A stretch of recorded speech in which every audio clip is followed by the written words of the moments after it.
Salam uşaqlar, bu videoda 15-ci səhifəni işləməyə başlayacağıq. Vaxt itirmədən keçək 64-cü suala. Keçən videomuzda demişdim ki, bu 63-cü suala oxşuyur.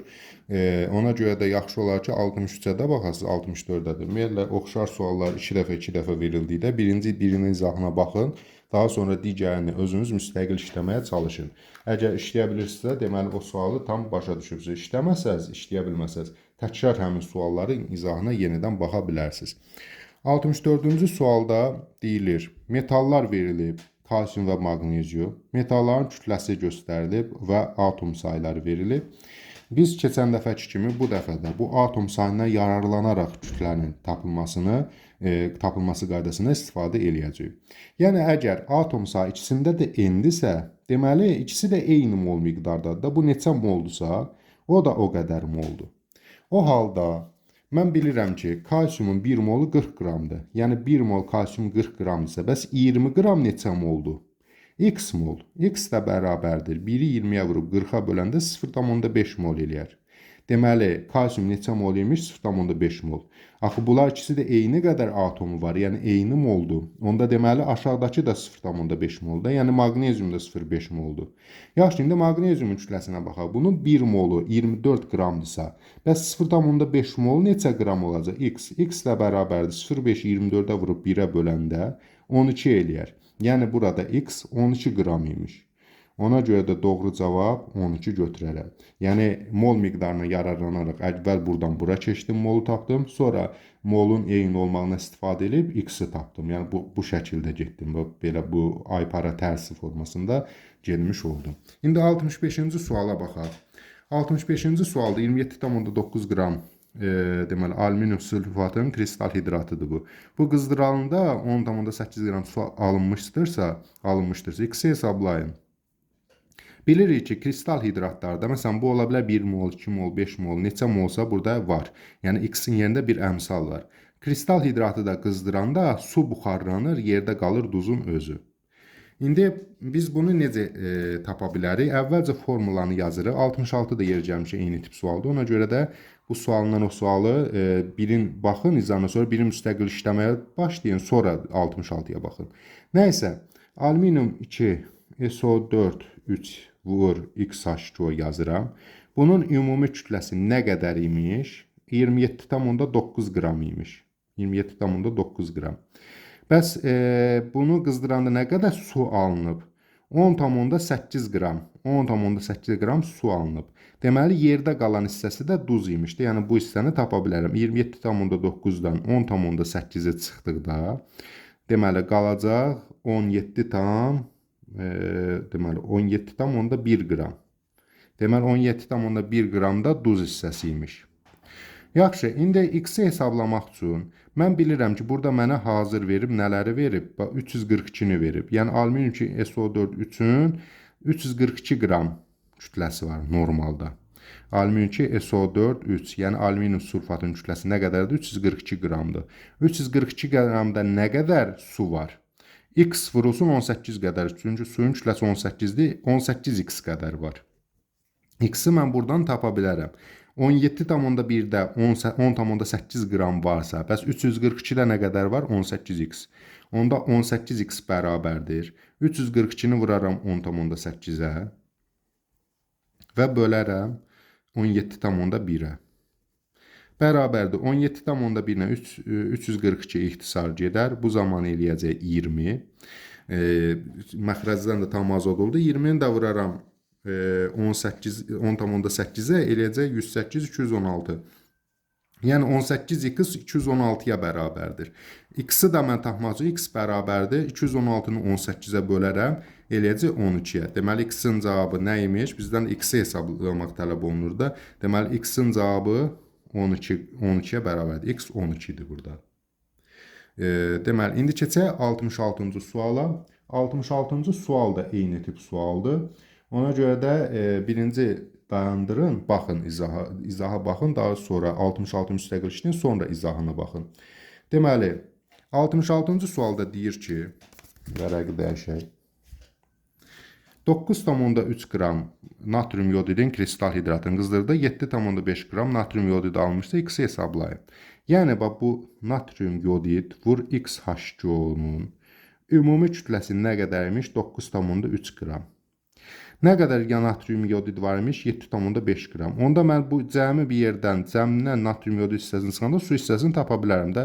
9,3-dən 7,5-i çıxanda 1,8 eləyər.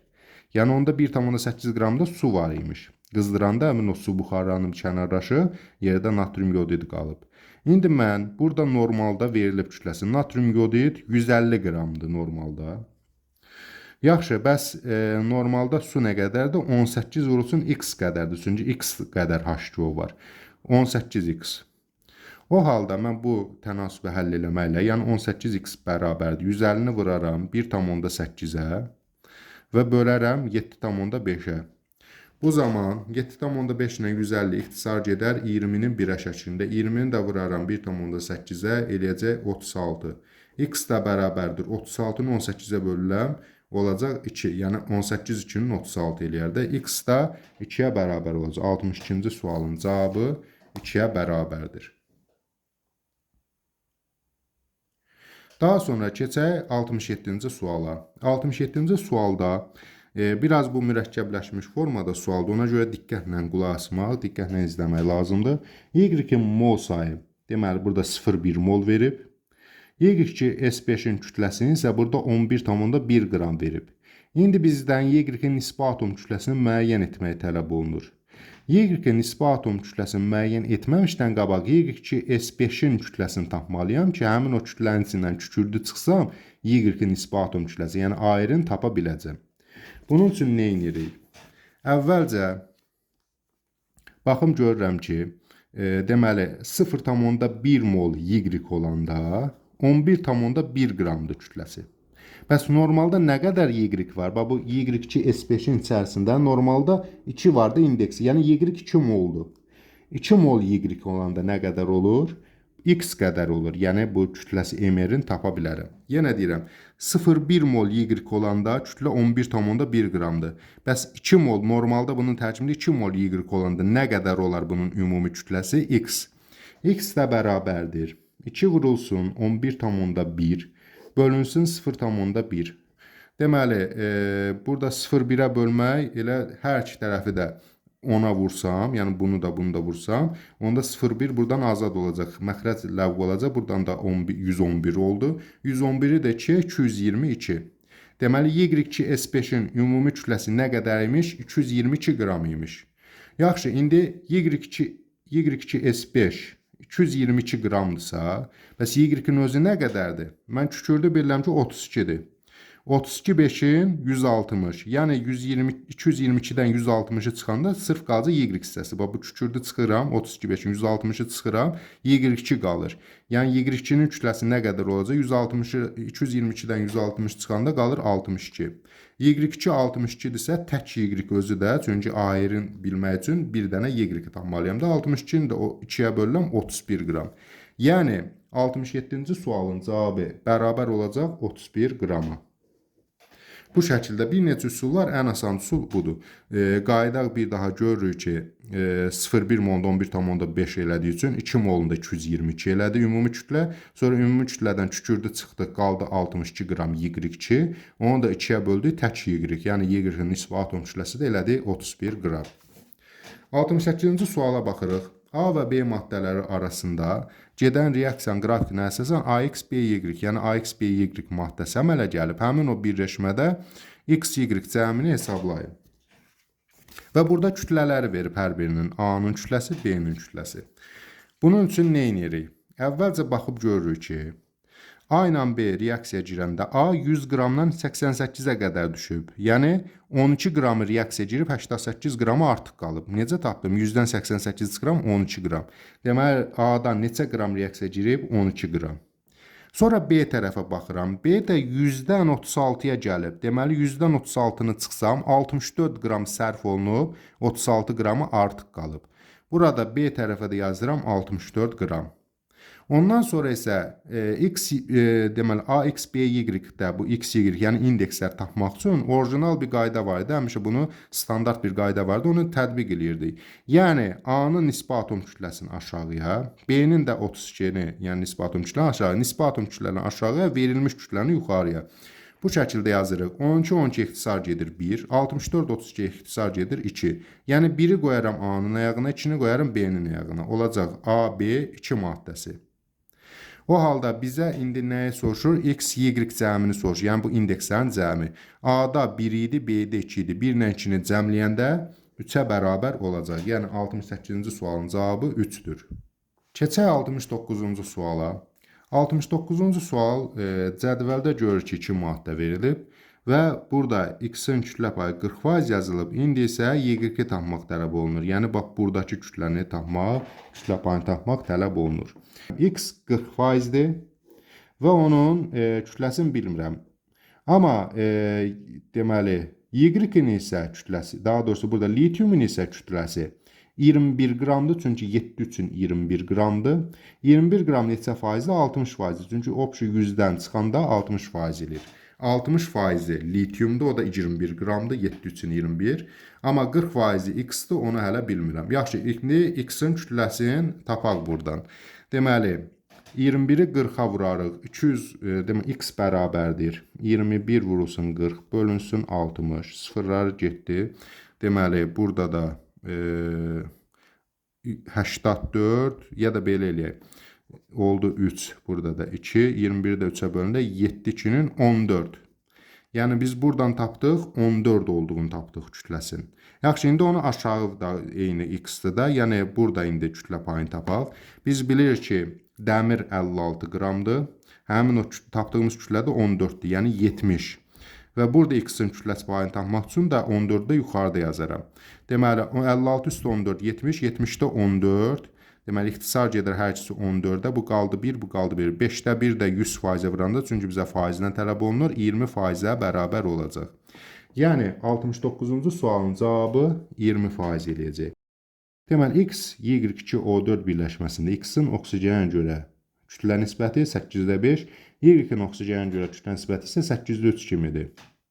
Bu maddənin nisbi molekul kütləsini hesablayın. Deməli, mən formulu əvvəlcə yazmalıyam. X, Y2O4. Burada mənə bəlli olan təkcə hansı var? Oksigen. Oksigen kütləsi 16-dır. Neçədən oksigen var? 4 dən oksigen. Yəni, burada bildiyim təkcə onu bilirəm ki, 64 qram oksigen var. İndi mən bunu ümumi tapmaq istəyirəm. Bunun üçün də əvvəlcə x və y-i tapmalıyam. Burada da deyir ki, x-in oksigenə görə kütlə nisbəti, yəni x-i oksigenə böldükdə olacaq 8-də 5. 8-də 5. İndi hesablayaq, x-i mən bilmirəm. Amma oksigenin 64 olduğunu bilirəm. X-i 64-də böləndə 8-də 5 eləyirsə, bundan qalanı riyaziyyatdır. İki cür hesablaya bilərsiniz. Deməli, tənasüb silinə belə çarpas, yəni 8x, 8x, 64 5-ində 320. X də bərabərdir 320-nin 8-də bölündə 40. Artıq mən x-in kütləsini tapdım 40. Daha sonra deməli, bizdən də ümumi kütləni soruşduğu həm də y-i də tapmalıyam. İkinci üsulda nədir? Bunu da deyim. Məsələn, bu 64-də bölmə ilə bunu da 8-ə vuraram. Bu da eləyir 64, bunu da 8-ə vuraram. Bu eləyir 40. Yəni, mən x-i tapmaq üçün.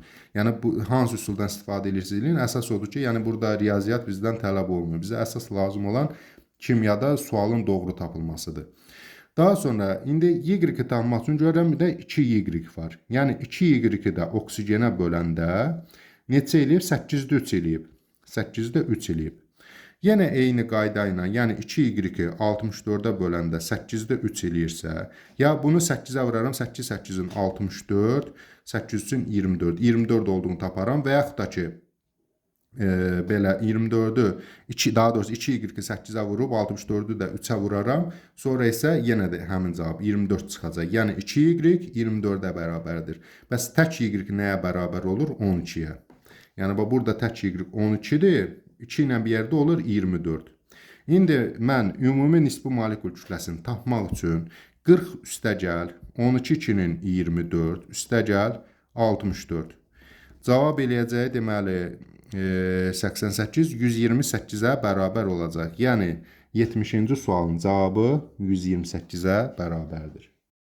Üzrlü bir problem çıxdı, ona görə 71-ci sual bölündü. Təkrar 71-ci sualı izah eləyəcəm. Deməli, burada maddələr verib, kütləsini göstərir və atom saylarını verib. Baxıb görürük ki, burada X O3-də 4 atom var. 3 oksigen, 1 dənə X. Amma kalsium X-də isə biri kalsium, biri X olmaqla 2 atom var. Burada isə göstərib atomların sayı bərabərdir. Deməli, mən bunları fərqli molda götürməliyəm ki, bunları bərabərləşdirə bilim. Yəni, burada məsələn, bundan XO3-dən 1 mol götürsəm, 1K mol qədər belə deyək. Çünki burada ədədlər bilmirik neçə moldur. Və kalsium X-dən də 2K ədəd götürsəm, 2K mol qədər götürsəm, yəni 2 qatı qədər götürsəm, 2 2-nin 4, 4 1-in 4 atom sayı bərabərləşəcək. Yəni bunu neçə mol götürmüşəmsə, onun 2 qatı qədər bunu götürmüşəm. Məsələn, bunu götürmüşəmsə 0,25 mol, bunu götürəcəm 0,5 mol. Və ya bunu 1 mol götürmüşəmsə, bunu 2 mol götürəcəm ki, atom sayı neynəsin? İkisi də n-ə bərabər olsun və bərabərləşsin. Bu sualı həll eləməyin bir neçə üsulu var. Əvvəlcə ən qanuni standart yolu izah edəcəm. Daha sonra daha asan gələn, yəni mənim təklif elədiyim ikinci bir üsulda siz üçün izah edəcəm. Əvvəlcə birinci üsula baxaq. Birinci üsulda nə etməliyik? Biz görürük ki, x üstəgəl, bunun kütləsinə baxaq birinci, bunu bilmirəm mən, x. Amma bunu bilirəm 16-dır, 16 üçün 48. Deməli, birincinin kütləsi x üstəgəl 48-dir. İkincinin kütləsi isə kalsium 40-dır, bu da x, yəni olacaq x üstəgəl 40. İndi biz bayaq dedik ki, bundan 1 qədər, 1 mol qədər götürmüşsə, bunu 2 qatı qədər, yəni 2 mol götürməliyəm. Yəni bundan misal üçün K mol 1K qədər götürmüşəmsə, bundan 2K qədər götürməliyəm. Və bu zaman onları vuranda, yəni 1K-nı bunun kütləsinə vuranda, eləyib 20. K-da bilmirəm neçədir, ola bilsə 0,5 olsun, 0,25 olsun, hələ bilmirəm. Çünki biz bunu 1 mol, 2 mol götürə bilmərik axı, hardan bilir ki, bu 2 moldur? Ola bilsin, məsəl üçün, olsun bu nə bilim 3 mol, 6 mol. Sadəcə bunun neçə dəfə fərqləndiyini bilirik, amma neçə mol olduğunu bilmirik. Nəysə, ona görə də 1K-nı vururam x üstəgəl 48-ə. K niyə götürdüm? Çünki x götürsəydim bunlar qarışacaqdı. 2K-nı da vururam 40 üstəgəl x-a. Və buradakı ədədləri bərabərləşdirirəm. 20 qram və 36 qram. Deməli, 1K vurulsun x üstəgəl 48 bərabərdir 20-yə, 2K vurulsun x üstəgəl 40 bərabərdir 36-ya. Bu şəkildə bərabərliyi alırıq. Daha sonra biz bunları tərəf-tərəfə bölə bilərik. Məsələn, bunu 1 bölsək, bərabərləşdirərdə tənasüb kimi. Onda biz bunu nə edərik? K-ları buradan çıxardarıq, ixtisar apararıq. 2-ni vuranda bura olacaq, deməli, x üstəgəl 48 bölünsün 2x üstəgəl 80. Bərabərliyin qarşısında da 20-36 qalır yerində. Daha sonra nə edirik biz? Daha sonra isə buradan ixtisarı aparaq, olsun 4-ə bölək 9, 5. Sonra isə vururuq. Və vuran zaman, yəni çarpaz vururuq tənasübün qaydasına uyğun olaraq. 5-i vuranda 2x olur 10x üstəgəl 400. 10x üstəgəl 400 bərabərdir. Bu tərəfdə çarpaz vururuq, olur 9x üstəgəl 48 9-unda 432. Yerə gəlmişdən 9-a vurmanın qısa qaydasını izah edeyim. 9-a vurmaq üçün, məsələn 48-i 9-a vurmaq üçün bir dənə 0 atıb üzərindən 48 çıxıram, olur 432. Yəni 9-a vurmanın sadə qaydası olur ki, məsəl üçün tutaq ki, nə bilim 599-u mən 9-a vurmaq istəyirəm. Bir dənə 0 atıb 599-u çıxaram, elə cavabı tapmış olaram rahatlıqla. İndi də bunu uzun-uzadı göstərmək. Mən 9-u vurmaq üçün 10-a vurub özün çıxmaq da, belə deyil, 0 artıb özün çıxmaq. Nəysə, indi ardın gedək, mən çalışam riyazi hissələri də izah edeyim, daha sadə görünsün deyə. Yəni, bilək ki, hardan gəldi, o rəqəmlər möcüzəvi şəkildə ortaya çıxmır. Nəysə, hərəsindən 9x çıxanda burada qaldı x, hərəsindən də 400 çıxanda burada da qaldı 32. Bizdən də elə 32-ni, yəni x-in nisbi atom kütləsini tələb edirdi. Deməli, cavab nə oldu? 32. Bu, ən əsas üsuldur. Amma ikinci üsul da təklif edə bilərəm. Yəni, buradakı gördünüz ki, biraz hesablama uzun oldu və bəzən də uşaqların yadında qalmır bu metod. Ona görə belə bir metoddan da istifadə edə bilərik. Dedi axı burada 4 atom var, burada 2 atom var. Bərabərləşdirmək üçün bundan 2 qatı qədər götürməliyəm. Yəni 2 mol qədər götürməliyəm.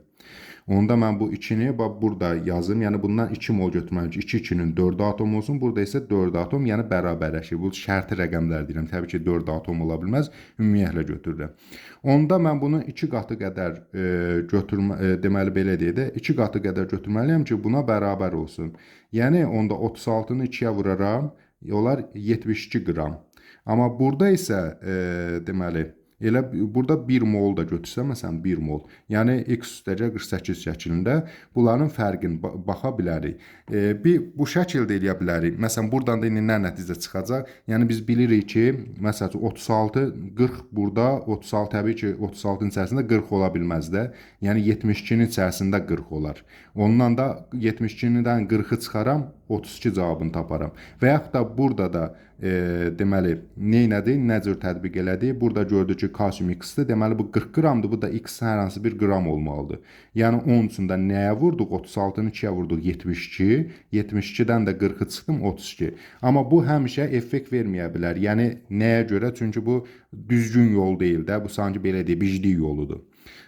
Bunun vasitəsilə biz bunu tapa bilərik. Burada bilirsiniz nədir? Kükürtdür. Yəni kalsium sulfid, yuxarıdakı da SO3-dür. Bu SO3-ün kütləsi normalda 80 qramdır, kalsium sulfid 72 qramdır.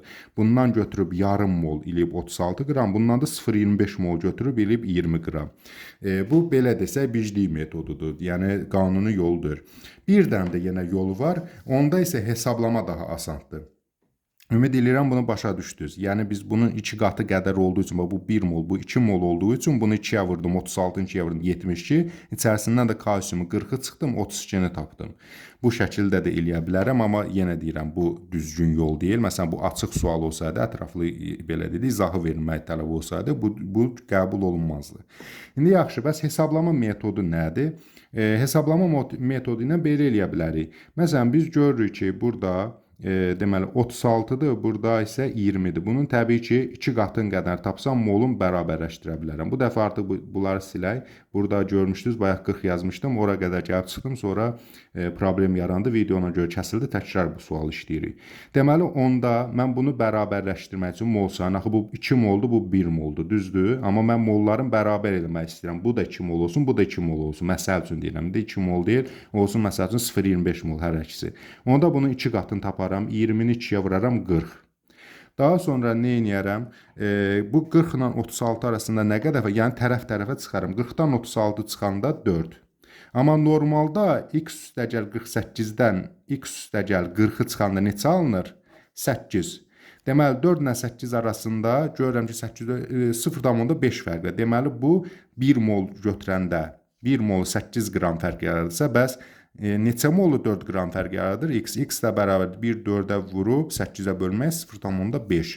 Yəni 0,5 mol olduğunu taparam hər ikisinin. Daha sonra 0,5 molu 36-dırsa 1 mol neçədir? 72. 72-dən də 40-ı çıxaram 32. Və yaxud da deməli 0,5-i tapdıq. İndi burada da onun 0,5-i 40-a bərabərləşdirməliyim. Çünki əvvəlcədən mən 40 qoydum. 0,5 mol 40-dırsa, deməli 1 mol nə qədər? 80. 80-dən də 48-i çıxaram, eləyəcək 32. Yəni 3 fərqli metoddan istifadə edə bilərsiniz, amma ən qanuni, düzgün yolu budur. Bunları kütləsini yazıram. Daha sonra əmsallar artırıram ki, bunları bərabərləşdirə bilim. 20-ni 36-nı yazıram. Bu şəkildə çarpaz hesablayıb doğru cavabı 32 cavabını tapıram. Daha sonra 72-ci suala baxaq. Maddələr verilib, misin kütlə payı göstərilir və görülür ki, hər ikisində kütlə payı eynidir. Amma mən fikir verirəm, burada 2 dənə misdir, yəni 64 2-nin 128. Amma burada 1 dənə misdir, yəni 64. Yaxşı, ikisində də eyni qədər kütlə payı varsa, deməli bu onun 2 qatı qədər olacaq. Y onun deməli belə dedik, x onun 2 qatı qədər olacaq. Yəni burada 64 üstəgəl y-dir. Və burada isə 128 üstəgəl x-dir. Amma ikisində də misin kütlə payı eynidirsə, deməli x-in kütləsi y-dən 2 qat çoxdur ki, 128-ə rəğmən eyni çıxıb. Bunu düstur şəklində, bu loru şəklində deyəndə belə olur, amma düstur şəklində belə izah edə bilərik. Ümumiyyətlə, bəzi suallar var ki, uzun-uzadı çalışam düsturlara, hesablamalara daxil olmadan sadə şəkildə izah edeyim. Ona görə mən bu hissələri göstərirəm. Misal üçün, tutaq ki, misin kütlə payını yuxarıdakında tapaq. Misin kütləsi burada verib hazır şəkildə, vərəqin bu tərəfinə baxaq, 64 qram. Deməli, 64 2-nin 128 üstəgəl x. Misin burada kütlə payı omega mis bərabərdir. Deməli, 128 bölünsün 128 üstəgəl x. Bu biri tərəfdə isə omega mis bərabərdir. Bu neçədir? 64. 64 bölünsün 64 üstəgəl y. Və bunlar elə olub ki, bir-birinə bərabər olub. Yəni ikisində də kütlə payı A bərabərdir. Deməli, mən bunu bura gətirib bərabərləşdirə bilərəm də 64 bölünsün 64 üstəgəl y. Onda bunu indi hesablayaram. Deməli, çarpaz şəkildə vura bilərik və bu zaman təbii ki, hesablamalar uzun olacaq. Ona görə də ixtisarlar aparmağımız daha məsləhətdir. Onda hər iki tərəfi 64-ə bölək. Yəni, buradan 64-ü silib 1 yazaq, burada 2 yazaq. 2-ni vuraq bura. Olacaq 128 üstəgəl 2y bərabərdir. 1-i də vuraq bura 128 üstəgəl x. 128-i də siləndə görürük ki, 2y bərabərdir x. Yəni, bu şəkildə hesablama yolu ilə bu cür tapa bilərik.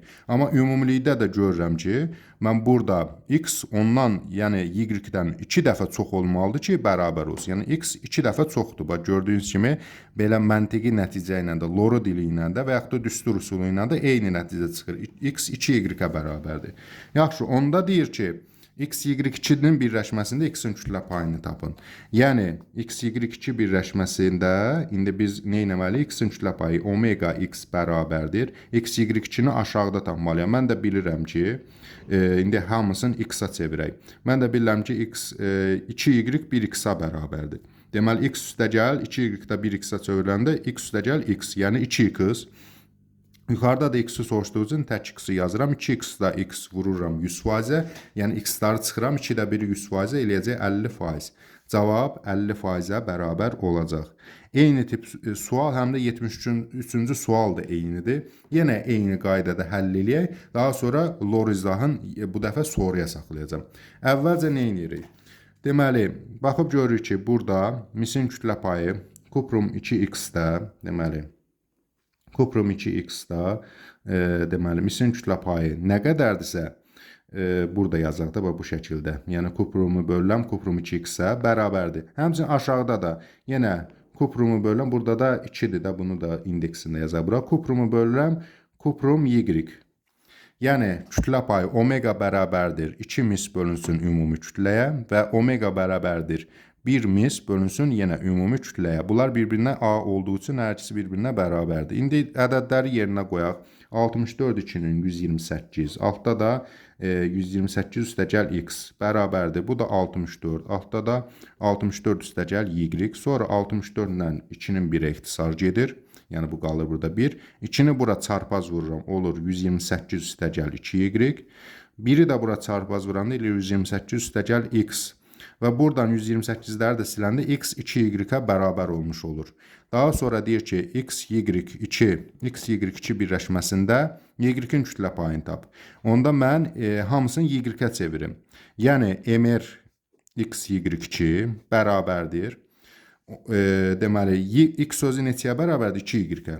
2y, üstəgəl bu da 2y. Cəmləyəndə eləyir 4y. Mr deməli 4y-ə bərabərdir. Bəs y-in kütlə payı neçə olacaq? Omega y bərabərdir.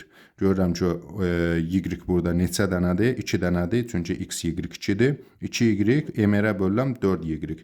Y-lər getdi 4-də 2 elə yarısı deməkdir də. Yəni 100-ün yarısı 50%. Faizə də vuranda 50%. İndi burada da yenə cavab 50% çıxdı. Çünki elə yuxarıdakı sualın fərqli o idi ki, bu dəfə x yox, y təbii ki, bu 50-dirsə, bu da 50-dir. Amma lor izah necə olacaqdı? Lor izah budur ki, bunun kütləsi 64 üstəgəl y-dir. Bunun kütləsi isə 128 üstəgəl x-dir. Yaxşı, eyni qədər çıxması üçün, çünki axı bu mis 2 dəfə artıb, deməli bu da 2 dəfə artmalıdır ki, eyni qədər çıxsın. Deməli x 2 dənə y-ə bərabər olmalı idi. O halda bunu qoyardım y2, y2, yəni 4 dənə y-də 2 dənə y və nəticədə 50% olduğunu tapardım. Yenə də lor izahında göstərdim. Bu suallar son bu 71-dir, 72-dir. Biraz təbii ki, indi mövzunun sonuna doğru gəldikcə çətinləşir. Ona görə hər çətin suallarda da bir neçə yol olur. Məsələn, burada mən düsturla hesablama yolunda göstərdim 72-73, həm də lor izahını da verdim. Və yaxud da 71-ci sualda düsturla üsulunda verdim, qanunu yolun və ondan əlavə də 2 dənə də yol göstərdi. Biri belə deyək də biclik metodu idi ki, biz bilirik ki, onsuz da bu 40 qramlısı 36-ın içində 40 olmaz da, bunu 2 qatını tapdıq, 72-nin içərisindən 40-ı çıxartdıq, 32 cavabını tapdıq. İndi kimyada da adətən belə deyək də dərin hesablama tipli suallar olmadığından bunu rahatlıqla tapa bilirik. Məhz o səbəbdən dərin hesablamanı olimpiyadalar filan salırlar, amma orada da kalkulyator verirlər. Nəysə, 74-cü suala baxaq. İndi maddə verib kütləsi və həmin o kütlənin içərisində x-in miqdarını verib. Biz baxıb görürük ki, bir dəqiqə vərəqi dəyişək. Biz baxıb görürük ki, burada ümumi x2, y4 neçə qramdır? 8 qramdır. Bunun 6 qramı x-a düşüb. Deməli, 8-dən 6-nı çıxaram, 2 qramı da y-ə düşəcək. Yaxşı, indi tək x-i tapım, bir də tək y-i tapım. 2 dənə x 6 qramdırsa, tək x neçəyə olacaq? 6-nı 2-yə bölərəm, 3 qram. Yaxşı, 4 dənə y2 qramdırsa, tək y neçə qram olacaq? Onda 2 qramı 4-ə bölərəm, 0,5 qram. Yəni, x ilə y-in şərti, belə deyək də, nisbi atom kütlələrinin belə desək, tapdın.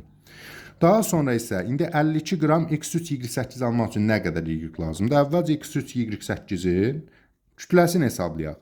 Deməli 3-ü 3-ə vururam 9, 0,5-i də 8-ə vururam 4. Deməli bunun kütləsi nə qədərdir? 13 qramdır. Yaxşı, 13 qram almaq üçün nə qədər y lazımdır? 8-i 0,5-ə vururam 4. Deməli 4 qram y-dən 13 qram bu maddə alınır. Bəs 52 qram bu maddəni almaq üçün nə qədər y götürmək lazımdır? X. X də bərabərdir 4-ü vururam 52-yə. Bölürəm 13-ə. 52 ilə 13 ixtisar gedir. 4 4-ün 16. Yəni doğru cavab olacaq 16 qram. Qısacası neynədir? Burada verilən kütlədən x-i çıxıb y-in də kütləsini tapdıq. Sonra isə həm x-in, həm y-in kütləsindən böldü indekslərə bir dənə x-in, bir dənə y-in kütləsini tapdıq. Sonra x3, y8-i tapdıq. O bir dənəni vurdu 3-ə. Sonra həmin o 0,5-i də vurduq 8-ə. Yəni 3 qramı 3-ə, 0,5-i də 8-ə. Bunun sanki belə deyirlər, loru dildə desək, şərti nisbi molekul kütləsini tapdım 13 qram və 13 qram üçün 4 qram y lazımdırsa 52 qram üçün nə qədər y lazımdır? 16 qram. Bunu bu şəkildə müəyyənləşdirmiş olduq. Son sual artıq uyğunluğu müəyyən etmə tipli sualdır. Deyir ki, birləşmənin bir molekulunda oksigen kütləsi. Oksigen kütləsi normalda nisbi atom kütləsi 16-dır. Əgər 16 olmalısa 16-nı 16-ya bölərəm, deməli burada 1 oksigen var. 48-i 16-ya böləndə burada 3 dənə oksigen var. Bu 30 oxşuyur, belə deyək də bunu, onda onları çıxardaq buradan, çünki çaşdırmayaq. 16-nı 16-ya böləndə 1, 48-i 16-ya böləndə 3, 32-ni 16-ya böləndə 2.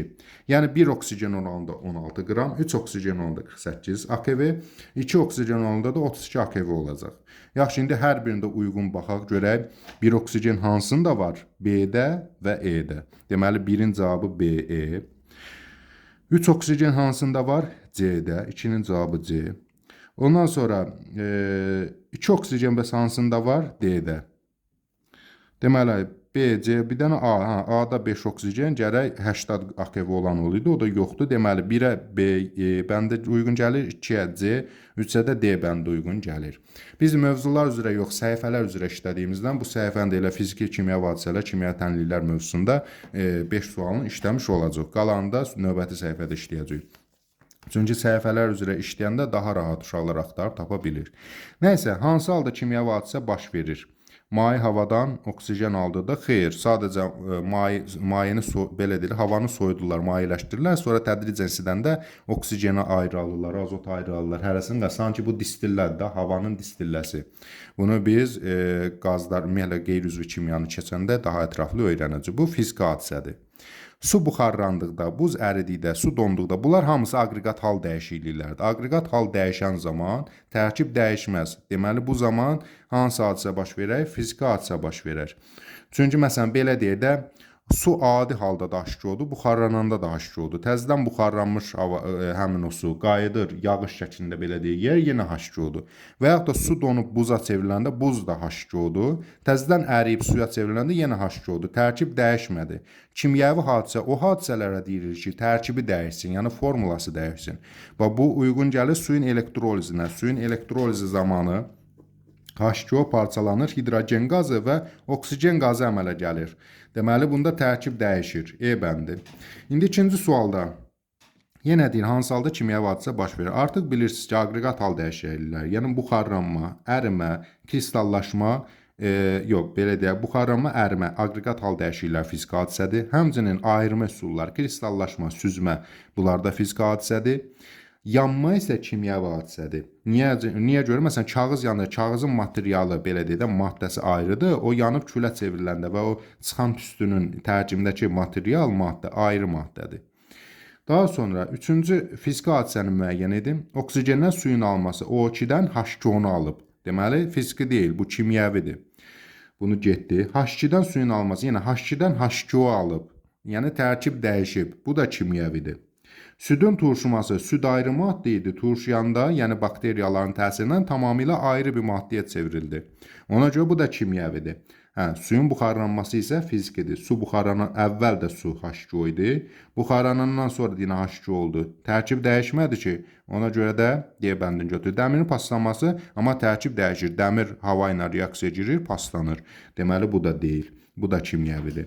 Sonra dördüncü suala baxaq. Kimyəvi hadisəni müəyyən edin. Buzun əriməsi fiziki hadisədir. Suyun donması fiziki hadisədir. Qurğuşun əriməsi biz dedik ki, aqreqat hal dəyişiklikləri hamısı fiziki hadisədir. Dəmirin xırdalanması, xırdalamaqdır, nə bilim ağacı sındırmaqdır, şüşəni sındırmaqdır və s. Bunların heç birində kimyəvi tərkib dəyişmir. Dəmir xırdalanmamışdan əvvəl də ferrum idi, xırdalandı, yenə oldu ferrum. Yəni bu fiziki hadisədir. Burada sadəcə südün turşuması kimyəvi hadisədir. Yəni bakteriyaların təsirindən və yaxud da hər hansı bir təsirdən turşudu və başqa bir maddəyə çevrildi. İndi 5-ci sualda X və Y-in qiymətlərini tapın. Burada nə edirik? Baxırıq sağ tərəfində nə qədər atom varsa, sol tərəfdə də o qədər atom olacaq. Misal üçün, sağ tərəfdə 8 karbon var. Deməli, sol tərəfdə də 8 karbon olmalıdır. Yaxşı, burada 2 əmsalı varsa, deməli 2 4-ün X 4 olmalıdır ki, 2 4-ün 8 olsun. Deməli, ya D-dir, ya E variantını keçək Y tərəfə. Baxıb görürəm ki, burada deməli, həm burada deməli Y-dir, həm də burada Y var. Ona görə də hidrogenə görə yox, bu dəfə oksigenə görə tapım. 11-2-nin 22 oksigen solda var. Deməli, sağda da 22 oksigen olmalıdır. 8-2-nin 16 oksigen, 22-nin tərkibindən 16-nın çıxanda neçə oksigen qalacaq? 6 oksigen. Deməli, 6 oksigen də bunun tərkibində var imiş də. Deməli, Y 6-dır. Və o cümlədən deməli 6-2-nin 12 hidrogen, bunu da 2-yə böləndə yenə 2-6-nın 12 yenə hidrogen. Deməli, E bəndinə uyğun gəlir.